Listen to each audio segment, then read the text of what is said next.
जब भी इंडिया की बात होती है तो उसके डाइवर्स कल्चर की बात होती ही होती है।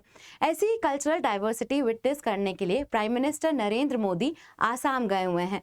और ये जो डांस फॉर्म हम अभी देखने वाले हैं वो आपका एक प्रोबेबल क्वेश्चन भी बन सकता है आर्ट एंड कल्चर के कंटेक्स्ट में। आइए ये डांस फॉर्म विटनेस करते हैं।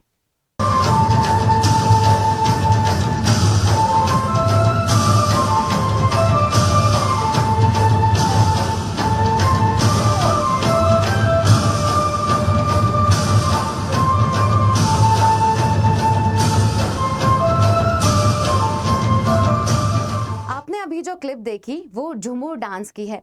झूमर डांस को लेके वर्ल्ड रिकॉर्ड सेट करने की कोशिश की जा रही है, जिसमें 8,600 इंडिविजुअल्स ये डांस करने वाले हैं।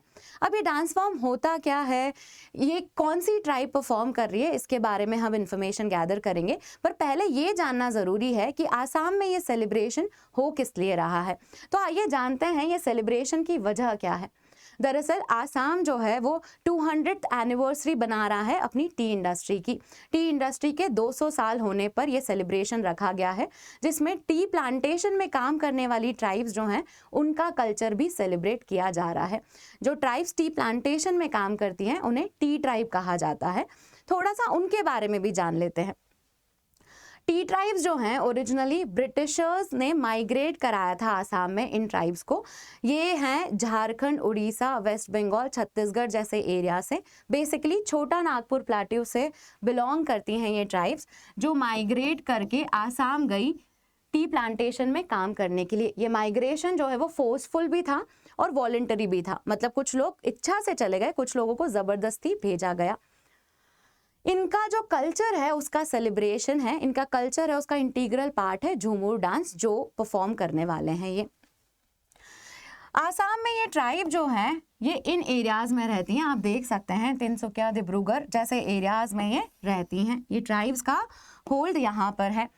उनकी नेटिव जगह पर ये इनमें से कुछ ट्राइब्स एसटी शेड्यूल्ड ट्राइब्स में भी आती हैं, पर आसाम में इनको ओबीसी का कैटेगरी में रखा हुआ है। अब इस टी ट्राइब के बारे में एक इंटरेस्टिंग इन्फॉर्मेशन जान लीजिए कि ये टी प्लांटेशन में काफ़ी टाइम से काम कर रहे हैं, पर ये इनका एक्सप्लॉयटेशन बहुत हुआ, इनके वेजेस नहीं बढ़ाए गए, इनके वर्किंग आवर्स लंबे रखे गए और अभी भी इनकी कंडीशन जो है वो वल्नरेबल ही है। पावर्टी ज़्यादा देखी जाती है इन ट्राइब्स में। तो ये टी ट्राइब के बारे में हमने जान लिया। अब हम झूमर डांस के बारे में जानेंगे, पर उसके पहले मेरे पास एक इन्फॉर्मेशन है। ये इन्फॉर्मेशन अनअकैडमी के सब्सक्रिप्शन से रिलेटेड है। अगर आप यूपीएससी की तैयारी करना चाहते हैं तो अनअकैडमी के सब्सक्रिप्शन पे 60% का डिस्काउंट चल रहा है। इसमें एनरोल करने के लिए आप मेरा कोड MM05 का इस्तेमाल कर सकते हैं। MM05 मेरा कोड है। अगर आपको सीसैट में समस्या होती है तो सीसैट का भी मॉड्यूल है जो मधुकर सर ने क्यूरेट किया हुआ है, तो इस मॉड्यूल को भी आप खरीद सकते हैं। नेक्स्ट जो है वो जीएस बैचेस को लेके इन्फॉर्मेशन है। जनरल स्टडीज की बैचेस हैं, आप देख सकते हैं यहाँ पे प्रारंभ, आगाज, आरंभ, इग्नाइट। ये बैचेस अपने मीडियम के हिसाब से वेरी करती है और टारगेट ईयर के हिसाब से। फॉर एग्जांपल इग्नाइट में इंग्लिश में पढ़ाया जाता है और इसका टारगेट ईयर है 2026 का।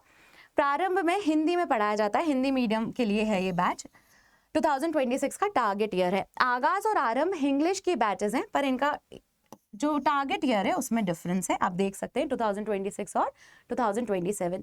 तो आप अपनी ज़रूरत के हिसाब से इनमें एनरोल कर सकते हैं। MM05 कोड का इस्तेमाल करके आपको जो भी नेसेसरी डिस्काउंट है वो अवेल हो जाएगा। अब हम वापस आते हैं झूमर डांस फॉर्म को लेके। झूमर डांस होता क्या है, देखिए आपने जो क्लिप में देखा उसमें कुछ पैटर्न्स नोटिस किए होंगे और वो ही झूमर डांस फॉर्म है। मेजरली ये डांस विमेन परफॉर्म करती हैं और मेन जो हैं वो म्यूजिकल इंस्ट्रूमेंट्स बजाते हैं। ये म्यूजिकल इंस्ट्रूमेंट्स ढोल हो सकता है, माडल हो सकता है, सिंबल हो सकता है। अब ये होते क्या है यहाँ पर देखिए, ये माडल है, ये ढोल है, ये सिंबल है। तो म्यूजिकल इंस्ट्रूमेंट मेन प्ले करते हैं और विमेन जो हैं वो डांस करती हैं। विमेन का जो अटायर है वो रेड और वाइट होता है, यूजुअली रेड और वाइट ही प्रेफर किया जाता है, पर दूसरी साड़ीज में भी ये परफॉर्म करते हुए दिख जाती हैं। तो कलर के बेसिस पे प्रेफरेंस रेड और वाइट कलर को है। रेड और वाइट साड़ीज में अधिकतर ये परफॉर्म किया जाता है। टी ट्राइब के द्वारा ये परफॉर्म किया जाता है। इसमें उनकी नेटिव लैंग्वेज में वो गाना गाते हैं और एंजॉय करते हैं। तो this is the basic dance form Jhumur, और इसी को लेकर ही वर्ल्ड रिकॉर्ड सेट किया जा रहा है। अब हम आसाम की टी इंडस्ट्री के बारे में थोड़ी सी डिस्कशन कर लेते हैं, या इंडिया की टी सेक्टर के बारे में डिस्कशन कर लेते हैं। आसाम इंडिया में 50% से ज़्यादा टी प्रोडक्शन करता है, ये फैक्चुअल बात है। बाकी के जो स्टेट्स हैं उसमें सदर्न रीजन है और वेस्ट बंगाल है, तो आसाम और वेस्ट बंगाल मिलके 83% टी प्रोडक्शन करते हैं। On the other hand southern reason जो है, जिसमें क्या कौन कौन से स्टेट्स हैं, तमिलनाडु, केरला, कर्नाटका, बेसिकली नीलगिरी हिल्स जो है वहाँ पर 17% के आसपास प्रोडक्शन होता है। इंडिया सेकेंड लार्जेस्ट प्रोड्यूसर है टी का। आपको मुझे कमेंट सेक्शन में बताना है कि फर्स्ट लार्जेस्ट प्रोड्यूसर टी का कौन सा देश है। कौन सा देश लार्जेस्ट प्रोड्यूसर है टी का? इंडिया जो है वो सेकेंड लार्जेस्ट प्रोड्यूसर है, और हम 23% of the global T output produce करते हैं। ऑन द अदर हैंड हम लार्जेस्ट कंज्यूमर हैं, हमारे यहाँ पे टी सबसे ज़्यादा पी जाती है। तो हम लार्जेस्ट कंज्यूमर हैं पर लार्जेस्ट प्रोड्यूसर नहीं हैं। और स्टेट वाइज भी आप देख सकते हैं कि हमारे स्टैटिस्टिक्स किस तरफ से हैं, और आसाम जो है वो सबसे ज़्यादा टी प्रोडक्शन करता है इंडिया में।